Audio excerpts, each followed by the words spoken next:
According to Hofstede, some cultures are different in terms of their cultural dimensions. One of these dimensions is individualism and collectivism.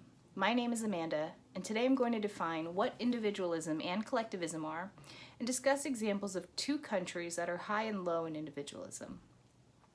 We're going to talk about how this impacts their leadership styles, teamwork, and team dynamics. Hofstede's extensive study of culture provides a clear articulation of differences across countries in values, beliefs, and work roles. First, let's define individualism. Hofstede defined individualism as a society in which the ties between individuals are loose. This basically means that everyone is expected to look out for himself or herself and his or her immediate family only. Individualism really stresses the individual, self-sufficiency, and self-control. Characteristics of individualism are tasks over relationships and having direct communication. So this doesn't mean that relationships aren't important, it just stresses that the importance lies with the task and less on the relationship. Collectivism stands for a society in which people from birth are integrated into strong, cohesive groups where throughout their lifetime, this group continues to protect them. Loyalty is an essential element in collectivist cultures. This is an us versus them, where group opinion is very important. Some of the issues with this collectivism is indirect communication. Sometimes the struggle here is not getting a direct answer on something. Now that the terms have been clearly defined, let's discuss examples of countries that are high and low in individualism. Countries that are high in individualism are the United States, Canada, United Kingdom, Netherlands, Nordic countries, France, Australia, and New Zealand. Countries that are low in individualism are Russia, Greece, Guatemala, Nigeria, Indonesia, India, China, and Korea. Now that you have some examples of countries, I'm going to focus on two countries to illustrate how high and low in individualism impact leadership styles, teamwork, and team dynamics. The two countries that will be discussed today are Korea and the United States. First, we're going to start with Korea.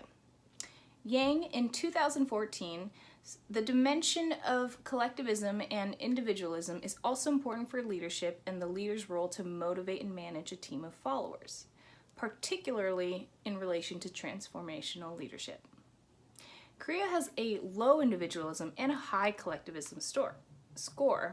One of the core characteristics of collectivism is like a family metaphor with a paternalistic authority.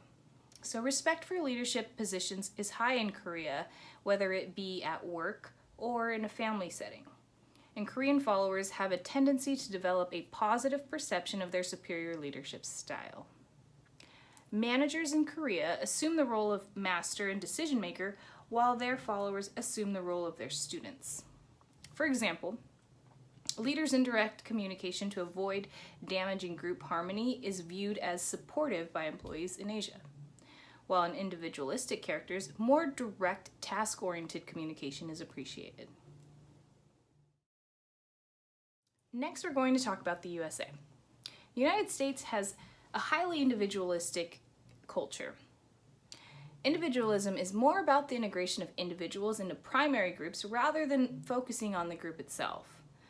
In Yang's 2016 article, he discussed that leadership behavior for the individualized consideration is to create a supportive environment of warmth, friendliness, and helpfulness, but based on the individual's needs. So individualistic followers also prefer autonomy and opportunities for personal growth.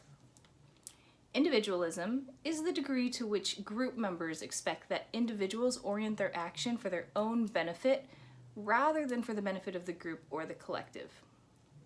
Most Americans want to make choices that promote their own interests instead of mutual beliefs and the overarching interests of the collective. It's more of an what's in it for me attitude. Individualistic Americans want to see their leaders as a representation of themselves.